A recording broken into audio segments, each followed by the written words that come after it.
Hello friends, আশা করছি সবাই ভালো আছেন। প্রতিদিনের মতো আজকেও চলে এসেছি আবারও একটা রেসিপি নিয়ে। আজকে বানিয়ে দেখাবো মুচমুচে নিমকির রেসিপি। এই মুচমুচে নিমকির রেসিপিগুলো খুব সহজে বানিয়ে নিতে পারবেন আর খেতে হয় একদম দোকানের মতো। এই মজাদার নিমকিগুলো 10 থেকে 15 দিন স্টোর করে রাখতে পারেন। চলুন দেখে নেওয়া যাক রেসিপিটি। প্রথমে নিমকি বানানোর জন্য আমি এখানে নিয়েছি 250 গ্রাম পরিমাণে ময়দা। আপনারা নিমকি গজা যেটাই বানান না কেন, কিন্তু ময়দা দিয়ে বানালে বেশি মুচমুচে আর খেতে হয় মজার। আর ময়দার মধ্যে দিয়ে দিচ্ছি আধা চামচ পরিমাণে জোয়ান। জোয়ানটাকে আমি হাতের তালুর মধ্যে একটু ঘষে ময়দার মধ্যে দিয়ে দিলাম। 1 চা চামচ পরিমাণে চিনি। চিনিটা আপনারা বাদ দিতেও পারেন। আর দিয়ে দিলাম 1 চা চামচ পরিমাণে কালো জিরে আর স্বাদ মতো লবণ। আর দিয়ে দিচ্ছি রান্নার রেগুলার সয়াবিন তেল 2 চামচ পরিমাণে। ময়দার মধ্যে আধা চামচ জোয়ান দেওয়ার চেষ্টা করবেন। তেলের জিনিস খেলে অনেকের আবার পেটের অসুবিধা হয়ে থাকে, কিন্তু এই জোয়ানটা দিয়ে নিমকিগুলো বানালে পেটের আর কোনো প্রবলেম হবে না। আমি ভালোভাবে ময়দাটাকে ময়াম দিয়ে নেব। আর ময়ামটা ভালোভাবে যত বেশি দেওয়া হবে নিমকিগুলো ততই ক্রিস্পি হবে। কিছুক্ষণ ময়াম দেওয়ার পরে আপনারা ময়দাটাকে এইভাবে মুঠো বেঁধে চেক করে নেবেন। মুঠো বেঁধে যদি আসে আবার ভেঙেও যায়, তখন বুঝে নিতে হবে ঠিকঠাকভাবে ময়াম দেওয়া হয়েছে। তারপরে নরমাল জল দিয়ে ডোটা বানিয়ে নিতে হবে। আমি এখানে একটু একটু করে জল দিয়ে ডোটা বানিয়ে নেব, কেননা ডোটা খুব নরম হবে না, আবার অতিরিক্ত শক্তও হবে না। ঠিক লুচি পরোটার যে ডোটা বানিয়ে থাকি তার থেকে একটু শক্ত করে ডোটা বানিয়ে নিতে হবে। আমি এর মধ্যে আর তেল অ্যাড করব না। দেখুন, একটু শক্ত করে ডোটা বানিয়ে ঢাকনা দিয়ে আধা ঘন্টা মতো সাইডে রেখে দিচ্ছি। আধা ঘন্টা পর ফিরে এলাম। ঢাকনা খুলে চেক করে নেব ডোটা ভালোভাবে সেট হয়েছে কিনা। দেখুন, ডোটা ভালোভাবে সেট হয়েছে।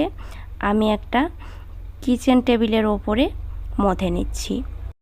আবারও আমি 2 থেকে 3 মিনিট মতো ভালোভাবে মথে নিলাম। তারপরে লেচিগুলো কেটে নিচ্ছি। আমি লুচি পরোটার থেকে একটু মোটা করে লেচিটা কেটে নিচ্ছি। দেখুন, নিমকিগুলো আমি মাঝারি সাইজের বানিয়ে নেব। একটু বড় করে নিমকিগুলো বানাতে চাইলে আর একটু মোটা করে লেচিগুলো কেটে নেওয়ার চেষ্টা করবেন।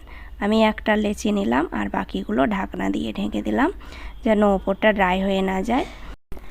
আর অপর সাইডে আমি একটা চুলোর মধ্যে কড়াই বসিয়েছি আর কড়াইয়ের মধ্যে দিয়ে দিচ্ছি রান্নার রেগুলার সয়াবিন তেল। তেলটা একটু বেশি পরিমাণে দেওয়ার চেষ্টা করবেন। তেলটা গরম হতে থাক, আমি নিমকিগুলো বানিয়ে নিচ্ছি। এরপর নিমকিগুলো আমি বেলে নিচ্ছি। বেলনি দিয়ে যতটা পাতলা পারবেন বেলে নেবেন। আমি কোনো তেল অ্যাড করছি না বেলার সময়।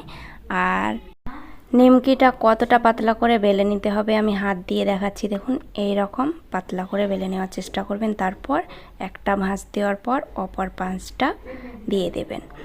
এইভাবে নিমকিগুলো বানালে খুব সহজেই বানিয়ে নেওয়া যায়। আমি আর একটা নিমকি বেলে দেখাচ্ছি। পাতলা করে বেলে নেবেন।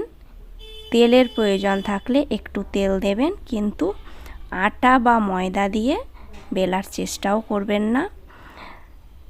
আমি চাকু দিয়ে অন্য ডিজাইন করে এই নিমকিটা বানিয়ে দেখাচ্ছি। প্রথমে একটু কেটে নেওয়ার পরে এই সাইডটা ভাঁজ করে দিলাম। তারপর অপর সাইডে আবারও সোজা করে ভাঁজ করে দেওয়ার পরে আমি কিভাবে বানাচ্ছি একটু খেয়াল করে দেখেন। আর একটা সাইড আমি ওপরে বসিয়ে দিলাম। তারপরে চারি সাইডটাকে একটু চেপে চেপে দেবেন, তাহলে খসে যাবে না। এইভাবে বানিয়ে নিতে পারেন। আমি কিছুটা নিমকি বানিয়ে নিয়েছি আর অপর সাইডে ভালোভাবে তেলটাকে গরম করে চুলোটাকে অফ করে দিয়েছি। তারপর নিমকিগুলো তেলের মধ্যে ছেড়ে দিচ্ছি। নিমকিগুলো তেলের মধ্যে ছাড়ার পরে আবারও আমি চুলোটাকে অন করে আঁচটাকে মাঝারিতে রেখে নিমকিগুলোকে ভেজে নেব। আর অবশ্যই চুলোটাকে অফ করে দেবেন নিমকিগুলো তেলের মধ্যে ছাড়ার সময়। আমার এক পাশ হয়ে গেছে, নিমকিগুলো আর এক পাশ করে দিলাম। আর আঁচটাকে লো টু মিডিয়ামে রেখে নিমকিগুলো ভেজে নেবেন। একটু সময় নিয়ে ভেজে নিতে হবে, তাহলে কালারটা খুব সুন্দর আসবে।